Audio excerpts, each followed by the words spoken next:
नमस्कार। ये है कहानियों का अद्भुत संसार।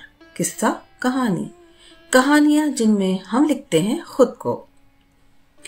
आप सब जानते ही हैं कि मैं शिवानी खरे आजकल आपको सुना रही हूँ वंदे मातरम के 150 साल पूरे होने की उपलक्ष्य में बंकिम चंद्र चटर्जी का लिखा आनंद मठ। अब तक आपने सुना है कि 1770 के भयंकर अकाल में बंगाल लुटा पिटा हुआ है और लोग बुरी तरीके से हैरान परेशान घूम रहे हैं, अपने अपने घरों को छोड़ चुके हैं और देश दुनिया से बाहर अनजानी जगहों की तरफ जा रहे हैं कि कुछ उन्हें मिल जाए, कोई ठौर ठिकाना मिल जाए। ऐसे ही महेंद्र और कल्याणी भी अपना घर से निकलते हैं, लेकिन इस भयंकर अकाल में वो परिस्थितियोंवश एक दूसरे से बिछड़ जाते हैं। फिर वो वैष्णव सन्यासियों के गुप्तदल संतान से मिलते हैं जो जमींदारों के खिलाफ, अंग्रेजों के खिलाफ एक विद्रोह कर रहा है, जिसका उद्देश्य है भारत माता को मुक्त कराना, और उनका गीत है वंदे मातरम। अब सुनते हैं 5वां भाग। आनंद मठ भाग 5। इधर राजधानी की शाही राहों पर बड़ी हलचल उपस्थित हो गई। शोर मचने लगा कि नवाब के यहाँ से जो खजाना कलकत्ते आ रहा था, सन्यासी ने मारकर सब छीन लिया। राजाज्ञा से सिपाही और बल्लमटेर सन्यासियों को पकड़ने के लिए छूटे। उस समय दुर्भिक्ष पीड़ित प्रदेश में वास्तविक सन्यासी रह ही न गए थे, कारण वे लोग भिक्षाजीवी ठहरे। जनता स्वयं खाने को नहीं पाती तो उन्हें वह कैसे दे सकती है। अतएव जो असली सन्यासी भिक्षुक थे, वे लोग पेट की ज्वाला से व्याकुल होकर काशी प्रयाग चले गए थे। आज ये हलचल देखकर कितनों ने ही अपना सन्यासी वेश त्याग दिया। राज्य के भूखे सैनिक सन्यासियों को न पाकर घर घर में तलाशी लेकर खाने और पेट भरने लगे। केवल सत्यानंद ने किसी तरह भी अपने गैरिक वस्त्रों का परित्याग न किया। उसी कल्लोल वाहिनी नदी तट पर शाही राह के बगल में पड़ी पेड़ के नीचे कल्याणी पड़ी हुई है। महेंद्र और सत्यानंद परस्पर आलिंगनबद्ध होकर आंसू बहाते हुए भगवान नाम उच्चारण में लगे हुए हैं। उसी समय एक जमादार सिपाहियों का दल लिए वहां पहुंच गया। सन्यासी के गले पर एक बारगी हाथ ले जाकर जमादार बोला, यह साला सन्यासी है। इसी तरह एक दूसरे ने महेंद्र को पकड़ा, कारण जो सन्यासी का साथी है वह अवश्य सन्यासी होगा। तीसरा एक सारी घास पर पड़े हुए कल्याणी के शरीर की तरफ लपका। उसने देखा कि औरत मरी हुई है, सन्यासी ना होने पर भी हो सकती है कि हो। उसने उसे छोड़ दिया। बालिका को भी यही सोचकर उसने छोड़ दिया। इसके बाद उन सब ने और कुछ न कहा, परंतु तुरंत बांध लिया और ले चले दोनों जन को। कल्याणी की मृतदेह और कन्या बिना रक्षक के पेड़ के नीचे पड़ी रही। पहले तो शोक से अभिभूत और ईश्वर के प्रेम में उन्मत्त हुए महेंद्र प्रायः विचेतन अवस्था में थे। क्या हो रहा है, क्या हुआ, इसे वह कुछ समझ ना सके। बंधन में भी उन्होंने कोई आपत्ति ना की, लेकिन 2-4 कदम आगे बढ़ते ही, अग्रसर होते ही वे समझ गए कि ये सब मुझे बांध लिए जा रहे हैं। कल्याणी का शरीर पड़ा हुआ है, उसका अंतिम संस्कार नहीं हुआ है, कन्या भी पड़ी हुई है। इस अवस्था में उन्हें हिस्र पशु खा जा सकते हैं। मन में यह भाव आते ही महेंद्र के शरीर में बल आ गया और उन्होंने कलाइयों को मरोड़कर बंधन को तोड़ डाला। फिर पास में चलते जमादार को इस जोर की लात लगाई कि वह लुढ़कता हुआ 10 हाथ दूर चला गया। जब उन्होंने पास के एक सिपाही को उठाकर फेंका, लेकिन इसी समय पीछे से किसी तरह से 3 सिपाहियों ने उन्हें पकड़कर फिर विवश कर दिया। इस पर दुख से कातर होकर महेंद्र ने सन्यासी से कहा, आप जरा भी मेरी सहायता करते तो मैं इन 5 दुष्टों का यमद्वार भेज देता आज। सत्यानंद ने कहा, मेरी इस बूढ़े शरीर में बल ही कहाँ है। मैं तो जिन्हें बुला रहा हूं उनके सिवा मेरा कोई सहारा नहीं है। जो होना है वह होकर रहेगा, तुम विरोध ना करो। हम इन 5 को पराजित ना कर सकेंगे। देखें ये हमें कहाँ ले जाते हैं। भगवान हर जगह रक्षा करेंगे। इसके बाद इन लोगों ने मुक्ति की फिर कोई चेष्टा ना की, चुपचाप सिपाहियों के पीछे पीछे चलने लगे। कुछ दूर जाने पर सत्यानंद ने सिपाहियों से पूछा, बाबा मैं तो हरि नाम कह रहा था, क्या भगवान का नाम लेने में भी कोई बाधा है? जमादार समझ गया कि सत्यानंद भले आदमी है। उसने कहा, तुम भगवान का नाम लो, तुम्हें रोकूंगा नहीं, तुम वृद्ध ब्रह्मचारी हो, शायद तुम्हारे छुटकारे का हुक्म हो जाए, मगर यह बदमाश फांसी चढ़ेगा। इसके बाद ब्रह्मचारी मृदु स्वर में गाने लगे। धीरे समीरे तटनी तीरे बसती बने बनवारी, माँ को धनुर्धर गमन विलंबन मति विधुरा सिकुमारी इत्यादि। नगर में पहुंचने पर वे लोग कोतवाल के समीप उपस्थित किए गए। कोतवाल ने नवाब के पास इत्तला भेजकर संप्रति उन्हें फाटक के पास की हवालात में रखा। वह कारागार अति भयानक था। जो उसमें जाता था प्रायः बाहर नहीं निकलता था, क्योंकि कोई विचार करने वाला ही न था। वह अंग्रेजों के जेल खाने नहीं थे और न उस समय अंग्रेजों के हाथ पे न्याय था। आज कानून का युग है, उस समय अनियम के दिन थे। कानून के युग से जरा तुलना तो करो। खैर, रात हो गई। कारागार में कैद सत्यानंद ने महेंद्र से कहा, आज बड़े आनंद का दिन है, कारण हम लोग कारागार में कैद हैं। कहो हरे मुरारे। महेंद्र ने बड़े कातर स्वर में कहा, हरे मुरारे। सत्यानंद, कातर क्यों होते हो बेटे? तुम्हारे इस महाव्रत को ग्रहण करने पर तुम्हें स्त्री कन्या का त्याग तो करना ही पड़ता, फिर तो कोई संबंध रह ना जाता। महेंद्र, त्याग एक बात है, यमदंड दूसरी बात। जिस शक्ति के सहारे मैं यह व्रत ग्रहण करता, वह शक्ति मेरी स्त्री कन्या के साथ ही चली गई। सत्यानंद, शक्ति आएगी, मैं शक्ति हूं। महामंत्र से दीक्षित हो, महाव्रत ग्रहण करो। महेंद्र ने विरक्त होकर कहा, मेरी स्त्री और कन्या को सियार और कुत्ते खाते होंगे, मुझसे किसी व्रत की बात न कहिए। सत्यानंद ने इस बारे में कहा, इस बारे में चिंता मत करो। संतानों ने तुम्हारी स्त्री की अंत्येष्टि क्रिया करके तुम्हारी लड़की को उपयुक्त स्थल में रख छोड़ा है। महेंद्र विस्मित हुए। उन्हें इस बात पर जरा भी विश्वास ना हुआ। उन्होंने पूछा, आपने कैसे जाना? आप तो बराबर मेरे साथ हैं। सत्यानंद, हम महामंत्र से दीक्षित हैं, देवता हमारे प्रति दया करते हैं। आज रात को तुम यह संवाद सुनोगे और आज ही तुम कैद खाने से छूट भी जाओगे। महेंद्र कुछ न बोला। सत्यानंद ने समझ लिया कि महेंद्र को मेरी बातों का विश्वास नहीं होता। तब सत्यानंद बोले, तुम्हें विश्वास नहीं होता? परीक्षा करके देखो। यह कहकर सत्यानंद कारागार के द्वार तक गए।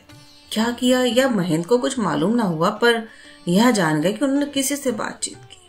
उनके लौट आने पर महेंद्र ने पूछा, क्या परीक्षा करूं? सत्यानंद, तुम अभी कारागार से मुक्ति लाभ करोगे। इसके बाद यह बात कहते कहते कारागार का दरवाजा खुल गया। एक व्यक्ति ने घर के भीतर आकर कहा, महेंद्र किसका नाम है? महेंद्र ने उत्तर दिया, मेरा नाम है। आगंतुक ने कहा, तुम्हारी रिहाई का हुक्म हुआ है, तुम जा सकते हो। महेंद्र पहले तो आश्चर्य में हुए, फिर सोचा छोटी बात है, अतः परीक्षार्थ वे बाहर आए। किसी ने भी उनकी राह न रोकी। महेंद्र शाही सड़क तक चले गए। इस अवसर पर आगंतुक ने सत्यानंद से कहा, महाराज आप क्यों नहीं जाते? मैं आपके लिए ही आया हूं। सत्यानंद, तुम कौन हो? गोस्वामी धीरानंद। धीरानंद, जी हाँ।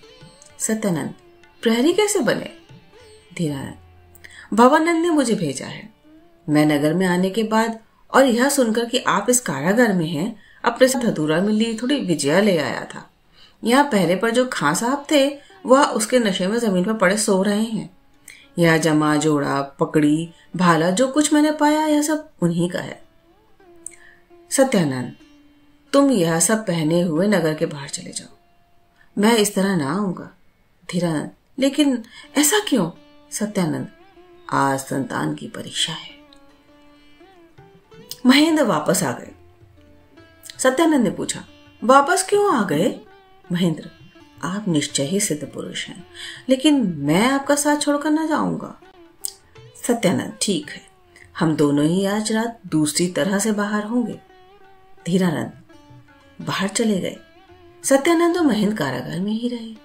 जीवानंद बोले, जानती है, आदमियों का शिकार करना ही मेरा काम है। मैंने अनेक आदमियों का शिकार किया है। ब्रह्मचारी का गाना बहुतों ने सुना और लोगों के साथ जीवानंद के कानों में भी वह गाना पहुंचा। महेंद्र की रक्षा में रहने का उन्हें आदेश मिला था, यह पाठकों को शायद याद होगा। राम एक स्त्री से मुलाकात हो गई। 7 दिनों से उसने खाया न था, राह किनारे पड़ी थी। उसे जीवन दान देने में जीवानंद को 1 घंटे की देर लग गई। स्त्री को बचाकर विलंब होने के कारण उसे गालियां देते हुए जीवानंद आ रहे थे।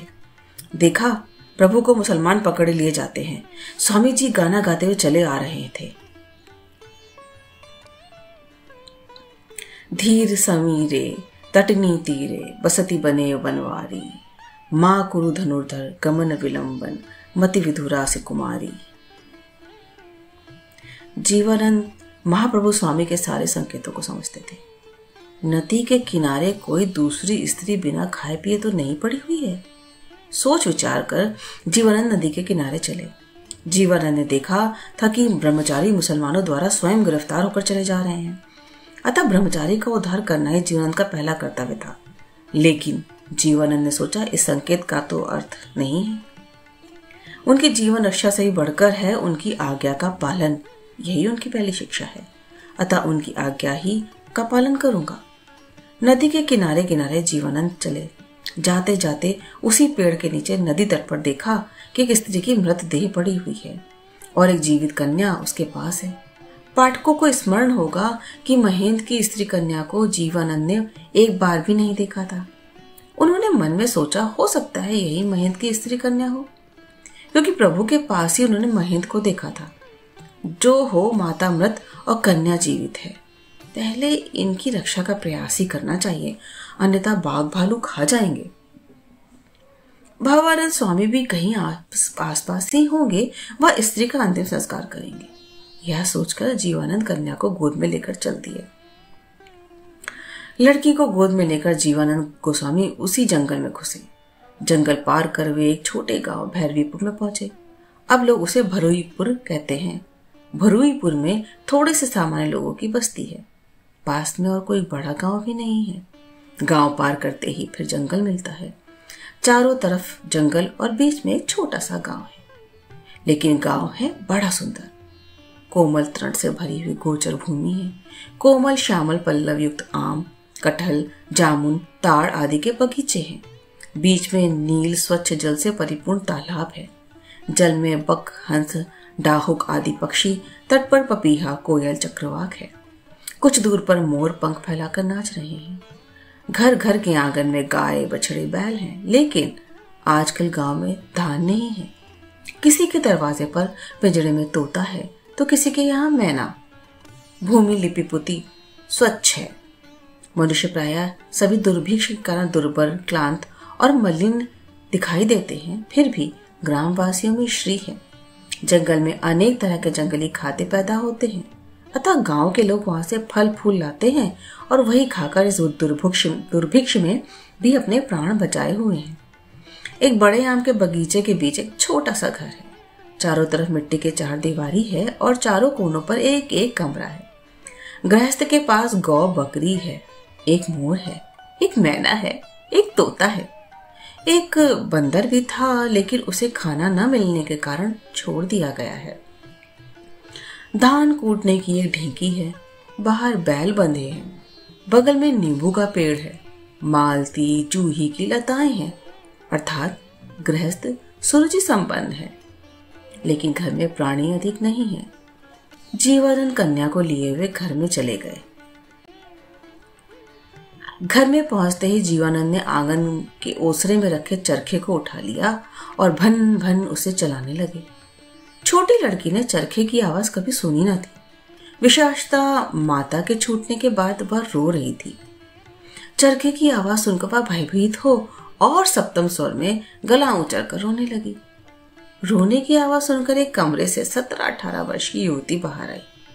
युवती बाएं हाथ पर बायां गाल रखे गर्दन झुकाए ही खड़ी होकर देखने लगी। बोली, यह क्या दादा, चरखा क्यों काट रहे हो? ये लड़की कहाँ से पाई दादा? तुम्हें लड़की हुई है क्या? दूसरी शादी की है क्या? जीवानंद उठे और लड़की को उसकी गोद में देकर चपत मारते चले। बोले, बंदरी कहीं की, मुझे रंडुआ भंडुआ समझ लिया है क्या? घर में दूध है? इस पर युवती ने कहा, भला दूध क्यों ना होगा? ले आओ, पियोगे? जीवानंद ने कहा, हाँ पीऊंगा। व्यस्त होकर युवती घर में दूध गर्म करने लगी, जब तक जीवानंद बैठकर चरखा काटने लगे। लड़की ने युवती की गोद में जाकर रोना बंद कर दिया था। उसने क्या समझा नहीं कहा जा सकता। शायद इस युवती के खिले पुष्प से चेहरे को देखकर सोचा है कि यही मेरी माँ है। वह केवल एक बार रोई, वह भी शायद आग की आंच खाकर। लड़की का रोना सुनकर जीवानंद ने आवाज लगाई, अरे निम्मी, अरे कलमुही बंदरी, तेरा दूध गर्म नहीं हुआ क्या? उसने भी कहा, हो गया। यह कहकर वह एक पथरी में दूध ढालकर जीवानंद के पास लाकर रख गई और बैठ गई। जीवानंद ने बनावटी क्रोध दिखाकर कहा, मन करता यही गर्म दूध की पथरी तेरे ऊपर उड़ेल दूं। तूने क्या समझा कि मैं पीऊंगा?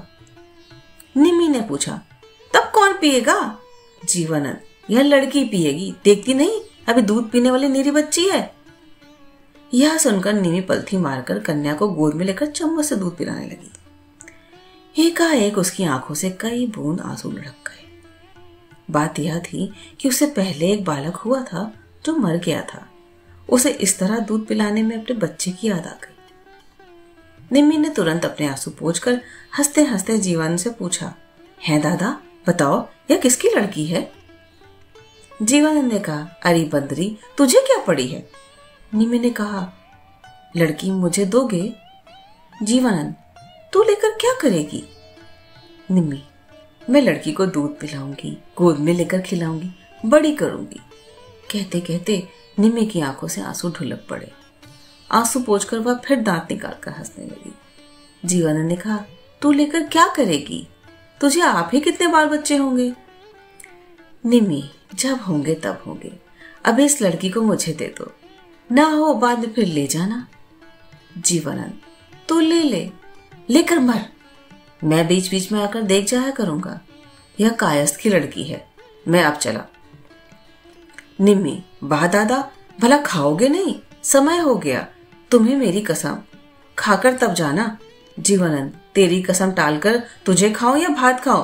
फिर बोले, रहने दे, तुझे न खाऊंगा, भात ही खाऊंगा, ला भात।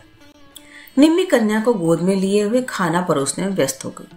पहले उसने जगह पे पानी से धो पोंछ दी, उसके बाद पीढ़ा पानी रखकर एक थाली में भात, अरहर की दाल, परवल की तरकारी, रोहू मछली का रसा और दूध लाकर रख दिया। खाने के लिए बैठकर जीवानंद ने कहा, निमाई बहन, कौन कहता है कि देश में अकाल है? तेरे गांव में शायद अकाल घुसा ही नहीं। निमी बोली, भला अकाल क्यों ना होगा, भयंकर अकाल है। हम लोग दो ही प्राणी तो हैं, बहुत कुछ है, दे दिलाकर भगवान एक मुट्ठी चना ही देते हैं। हम लोगों को गांव में पानी बरसा था, याद नहीं? तुम ही तो कह रहे थे वन में पानी बरस रहा है, यहाँ भी बरसेगा, इसलिए हमारे गांव में धान हो गया। गांव वाले और लोग तो शहर में चावल बेच आए, हम लोगों ने नहीं बेचा। जीवानंद ने पूछा, जीजा जी कहाँ हैं? निमी ने गर्दन टेढ़ी कर कहा, 2-3 सेर चावल बांधकर क्या जाने किसको देने गए हैं, किसी ने चावल मांगा था। इधर जीवानंद के भाग्य में ऐसा भोजन कभी मिला न था। व्यर्थ बातचीत पर समय न गंवाकर जीवानंद दनादन गपा गप सपासप आवाज करते हुए क्षण भर में सारा भोजन उदरस्त कर गए। श्रीमती निमाई मणि ने केवल अपने और पति के लिए पकाया था, अपना हिस्सा उसने भाई को खिला दिया था। थाली सूनी देखकर शर्म से उसने पति का हिस्सा लाकर पानी में थाली में डाल दिया। जीवानंद ने सब ख्याल छोड़कर उस स्वादिष्ट भोजन को भी उदर नामक महागर्त में भर लिया। अब निमाई ने पूछा, दादा कुछ और खाओगे? जीवन ने डकार लेते हुए कहा, और क्या है? निमाई बोली, एक पक्का कटहल है। निमाई ने कटहल भी लाकर रखा। विशेष कोई आपत्ति न कर जीवानंद गोस्वामी ने उसे भी ध्वंसपुर भेज दिया। अब हंसकर निमाई ने पूछा, दादा और कुछ नहीं? दादा ने कहा, अब रहने दे, फिर किसी दिन आकर खाऊंगा। अंत में निमाई ने दादा को हाथ मुंह धोने का पानी दिया। जल ढालते हुए निमाई ने पूछा, दादा मेरी एक बात रख लोगे? जीवानंद, क्या? निमाई, तुम्हें मेरी कसम। जीवानंद, अरे बोलना कलमुही। निमाई, बात रखोगे? जीवानंद, अरे पहले बता भी तो सही। निमाई, तुम्हें मेरी कसम, हाथ जोड़ती हूँ। जीवानंद, अरे बाबा मंजूर है, बता तो सही, क्या कहती है? अब निमाई गर्दन टेढ़ी कर एक हाथ से दूसरे हाथ की उंगली तोड़ती हुई शर्माती हुई कभी नीचे जमीन देखती हुई बोली, एक बार भाभी को बुला दूं, मुलाकात कर लो। जीवनानंद ने हाथ धुलाने वाले लोटे को निम्मी पर मारने के लिए उठाया, फिर बोले, लौटा दे मेरी लड़की, तेरा अन्न भी किसी दिन वापस कर जाऊंगा। तू बंदुरी है, कलमुही है, तुझे जो बात ना कहनी चाहिए वही बात मेरे सामने कहती है। निम्मी बोली, अच्छा मैं ऐसी ही सही, पर भैया एक बार कह दो मैं भाभी को बुला लाऊं। जीवनानंद, तो लो मैं जाता हूं। यह कहकर जीवनानंद उठकर द्वार की तरफ बढ़े, किंतु शीघ्रता पूर्वक निमाई ने दौड़कर किवाड़ बंद कर दिए और स्वयं किवाड़ से लगकर खड़ी हो गई। बोली, मुझे मार कर ही बाहर जा सकते हो भैया, आज भाभी से बिना मुलाकात के जाने ना पाओगे। जीवनानंद बोले, जानती है आदमियों का शिकार करना ही मेरा काम है, मैंने अनेक आदमियों का शिकार किया है। अब निम्मी भी क्रोध में आई, बोली, खूब किया, अपनी पत्नी का त्याग कर दिया और आदमियों की जान ली, क्या समझते हो इससे मैं मान जाऊंगी? बहुत करोगे, मारोगे, लेकिन मैं डरने वाली नहीं हूँ। तुम जिस बाप के लड़के हो मैं भी उसी बाप की लड़की हूँ। आदमियों का खून करने में यदि बड़ाई की बात हो तो मुझे भी मारकर बड़ाई प्राप्त करो। जीवनानंद हंसकर बोले, अच्छा बुला ला, किस पापिनी को बुलाएगी, जा बुला, लेकिन देख आज के बाद कहेगी तो उस साले के भाई व साले को सिर मुड़ाकर गधे पर चढ़ाकर गांव से बाहर निकलवा दूंगा। निमी ने मनी मन सोचा, हुई ना मेरी जीत। यह सोचती हुए घर के बाहर निकल गई। इसके बाद वह पास की एक झोपड़ी में जा घुसी। कुटी में सैकड़ों पैबंद लगे हुए, कपड़े पहने, रूक्ष केशी एक युवती बैठी चरखा काट रही थी। निमाई ने कहा, भाभी जल्दी करो। भाभी ने कहा, जल्दी क्या, नंदोई ने तुझे मारा है तो उनके सर पे तेल मलना है क्या? निमी, बात ठीक है, घर में तेल है। उस युवती ने तेल की शीशी सामने से खिसका दी। निमाई ने झट अंजलि भर उड़ेलकर उस युवती के रूखे बालों में रख दिया। इसके बाद झट जोड़ा बांध दिया, फिर चपत जमाकर बोली, तेरी ढाके वाली साड़ी कहाँ रखी है, बोल। उस स्त्री ने कुछ आश्चर्य से कहा, क्यों जी, कुछ पागल हो गई हो क्या? निमाई ने मीठा घूंसा जमाकर कहा, निकालो साड़ी जल्दी। तमाशा देखने के लिए युवती ने भी साड़ी बाहर निकाल दी। तमाशा देखने के लिए, क्योंकि इतनी तकलीफ पड़ने के बाद भी उसका सदा प्रफुल्ल रहने वाला हृदय अभी भी वैसा ही था। नव यौवन फूले कमल जैसा उसकी नई उम्र का यौवन, तेल नहीं, सजावट नहीं, आहार नहीं, फिर भी उसी मैली पैबंद वाली धोती के अंदर से भी वह प्रदीप्त अनुपमेय सौंदर्य फूट पड़ता था। वर्ण में छाया लोक की चंचलता, नयनों में कटाक्ष, अधरों में हंसी, हृदय में धैर्य, मेघ में जैसे बिजली, जैसे हृदय में प्रतिमा, जैसे जगत के शब्दों में संगीत और भक्त के मन में आनंद होता है, वैसे ही उस रूप में भी कुछ अनिर्वचनीय गौरव भाव, अनिर्वचनीय प्रेम, अनिर्वचनीय भक्ति। उसने हंसते हंसते, लेकिन उस हंसी को किसी ने देखा नहीं, साड़ी निकाल दी। बोले, निम्मी भला बात तो बता, क्या हो गई? निम्मी बोली, दादा आए हैं, तुझे बुलाया है। उसने कहा, अगर मुझे बुलाया है तो साड़ी क्या होगी, चल इसी तरह चलूंगी। युवती कहती जाती थी, कभी कपड़े ना बदलूंगी, चल इसी तरह मिलना होगा। आखिर किसी तरह भी उसने कपड़े नहीं बदले। अंत में दोनों कुटी के बाहर आई। निमाई को भी राजी होना पड़ा। निमाई भाभी को लेकर अपने घर के दरवाजे तक आ गई। इसके बाद भाभी को अंदर कर उसने दरवाजा बंद कर लिया और स्वयं बाहर खड़ी हो गई। उस स्त्री की उम्र यही कोई 25 वर्ष के लगभग है, लेकिन देखने में निमाई से अधिक उम्र की नहीं जान पड़ती। मैले पैबंद की धोती पहनकर भी जब वह घर में घुसी तो जान पड़ा कि जैसे घर में उजाला हो गया। जान पड़ा जैसे बहुत ही कलियों का गुच्छा पत्तों से ढका रहने पर भी पत्ते हटते ही खिल उठा हो, मानो गुलाब जल की शीशी एकाएक मुंह खुल जाने से महक गई हो। सुलगती हुई आग में जैसे किसी ने धुना छोड़ दिया हो और कमरे का वातावरण बदल जाए। पहले तो घर में घुसकर स्त्री ने पति को देखा नहीं, फिर एकाएक निगाह पड़ी कि आंगन में लगे छोटे से आग के नीचे खड़े होकर जीवनानंद रो रहे हैं। सुंदरी ने धीरे धीरे उनके पास पहुंचकर उनका हाथ पकड़ लिया। यह कहना भूल गया कि उसकी आंख में जल नहीं आया। भगवान ही जानते हैं उसकी आंखों से आंसू की वह धारा निकलती कि शायद जीवनानंद स्वयं डूब जाते, लेकिन युवती ने अपनी आंखों में आंसू नहीं आने दिए। जीवनानंद का हाथ पकड़कर उसने कहा, छी छी, रोते क्यों हो? मैं समझी कि तुम मेरे लिए रोते हो। मेरे लिए ना रोना, तुमने मुझे जिस तरह रखा है मैं उसी में सुखी हूं। जीवानंद ने माथा उठाकर आंसू पोंछते हुए स्त्री से पूछा, शांति, तुम्हारे शरीर पर यह सैकड़ों पैबंद की धोती क्यों है? तुम्हें तो खाने पहनने की कोई तकलीफ नहीं है।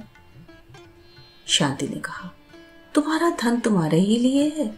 रुपए तो लेकर मैं क्या करना चाहिए? रुपए लेकर क्या करना चाहिए मैं नहीं जानती। जब तुम आओगे, जब तुम मुझे ग्रहण करोगे। जीवानंद, ग्रहण करूंगा? शांति, मैंने क्या तुम्हें त्याग दिया है? शांति, त्याग नहीं, जब तुम्हारा व्रत पूरा होगा, जब तुम फिर मुझे प्यार करोगे। बात समाप्त होने से पहले ही जीवानंद ने शांति को छाती से लगा लिया और उसके कंधों पर माथा रख बहुत देर तक चुप रहे। इसके बाद एक ठंडी सांस लेकर बोले, क्यों मुलाकात की? शांति, क्या तुम्हारा व्रत भंग हो गया? जीवानंद, हो गया व्रत भंग। उसका प्रायश्चित भी है, उसके लिए शोक नहीं, लेकिन तुम्हें देखकर फिर लौटते नहीं बन पड़ता। धर्म, अर्थ, काम, मोक्ष, सारा संसार, व्रत, होम, योग, यज्ञ, यह सब एक तरफ है और दूसरी तरफ तुम हो। मैं किसी तरह भी नहीं समझ पाता हूं कि कौन सा पल्ला भारी है।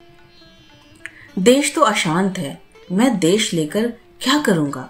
तुम्हारे साथ एक बीघा भूमि लेकर भी बड़े आनंद से मेरा जीवन बीत सकता है। तुम्हें लेकर मैं स्वर्ग गढ़ सकता हूँ। क्या करना है मुझे देश लेके? देश की संतान का भाग्य है जो तुम्हारी जैसी गृह लक्ष्मी प्राप्त कर भी सुखी ना हो। तुमसे बढ़कर देश में कौन दुखी होगा? मुझसे बढ़कर देश में कौन दुखी होगा? तुम्हारे शरीर पर ऐसा कपड़ा देखकर मुझे लोग देश में सबसे दरिद्र ही समझेंगे। मेरे सारे धर्मों की सहायता तो तुम हो, उसके सामने फिर सनातन धर्म क्या है? मैं किस धर्म के लिए देश वन बंदूक कंधे पर लेकर प्राणी हत्या कर इस पाप का भार संग्रह करूं? पृथ्वी संतानों की होगी या नहीं कौन जानता है, लेकिन तुम मेरी हो, तुम पृथ्वी से भी बड़ी हो, तुम्हें मेरा स्वर्ग हो। चलो घर चलें, अब वापस ना जाऊंगा। शांति कुछ देर तक बोल न सकी। इसके बाद बोली, छी, तुम वीर हो। मुझे इस पृथ्वी पर सबसे बड़ा सुख यही है कि मैं वीर पत्नी हूं। तुम अधम स्त्री के लिए वीर धर्म का परित्याग करोगे? तुम अपने वीर धर्म का कभी परित्याग न करना। देखो, मुझे एक बात बताते जाओ, इस व्रत के भंग का प्रायश्चित क्या है? जीवानंद ने कहा, प्रायश्चित है दान, उपवास, 12 कानी कौड़ियां। शांति मुस्कुराई और बोली, जो प्रायश्चित है मैं जानती हूँ, लेकिन एक अपराध पर जो प्रायश्चित है वही क्या शत अपराधों पर भी है? जीवानंद ने विस्मित और विवश होकर कहा, लेकिन यह सब क्यों पूछती हो? शांति, एक भिक्षा है, कहो, मेरे साथ बिना मुलाकात किए प्रायश्चित ना करोगे? जीवानंद हंसकर कहा, इस बारे में निश्चिंत रहो, बिना तुम्हें देखे मैं ना मरूंगा। मरने की ऐसी कोई जल्दी भी नहीं है। अब मैं अधिक ना ठहरूंगा, लेकिन आग भर तुम्हें देख न सका, फिर भी एक दिन अवश्य देखूंगा। एक दिन हम लोगों के मन की कामना जरूर पूरी होगी। मैं अब चला, तुम मेरे एक अनुरोध की रक्षा करना। इस वेशभूषा का त्याग कर दो, मेरे पैतृक मकान में जाकर रहो। शांति ने पूछा, इस समय कहाँ जाओगे? जीवानंद, इस समय मठ में ब्रह्मचारी जी की खोज में जाऊंगा। वे जिस भाव से नगर गए हैं उससे कुछ चिंता होती है। मठ में मुलाकात ना हुई तो नगर जाऊंगा। भवानंद मठ में बैठे हुए हरिगान में तल्लीन थे। ऐसे ही समय दुखी चेहरे से ज्ञानानंद नामक एक तेजस्वी संतान उनके पास आ पहुंचे। भवानंद ने कहा, गोस्वामी, चेहरा इतना उतरा हुआ क्यों है? ज्ञानानंद ने कहा, कुछ गड़बड़ी जान पड़ती है। कल के कांड से सरकारी आदमी जिसे हल्दी गेरुआ वस्त्रधारी देखते हैं उसे गिरफ्तार कर लेते हैं।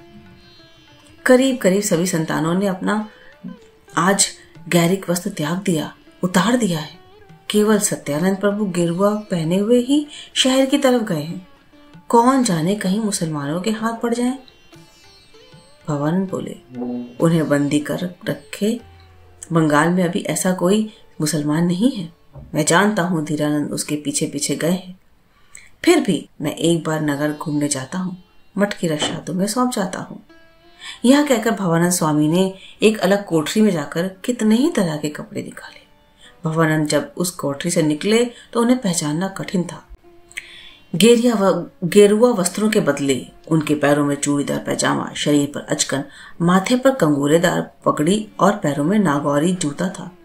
अब उनके ललाट पर का चंदन त्रिपुंड साफ हो गया था। उनका चेहरा अपूर्व शोभा पा रहा था। उन्हें देखने से किसी पठान जातीय मुसलमान का ही भान होता था। इस तरह से सशस्त्र होकर भवानंद मठ के बाहर हुए। मठ के कोई एक कोस उत्तर 2 छोटी पहाड़ियां अगल बगल में थी। पहाड़ी जंगल से भरी हुई थी। वहीं एक निर्जन स्थान में संस्थानों की अश्वशाला थी। भवानंद ने वहां से एक घोड़ा निकाला और जीन आदि कसवाकर उस पर सवार हो सीधे राजधानी की तरफ चल पड़े। जाते जाते एकाएक उनकी गति में बाधा पड़ी। उसी राह के बगल में नदी के किनारे वृक्ष के नीचे उन्होंने आकाश से गिरी बिजली की तरह दीप्तिमान एक स्त्री को पड़ी हुई देखा। उन्होंने देखा उस पर जीवन के कोई लक्षण दिखाई नहीं पड़ते। विष की खाली डिब्बिया पास में पड़ी हुई थी।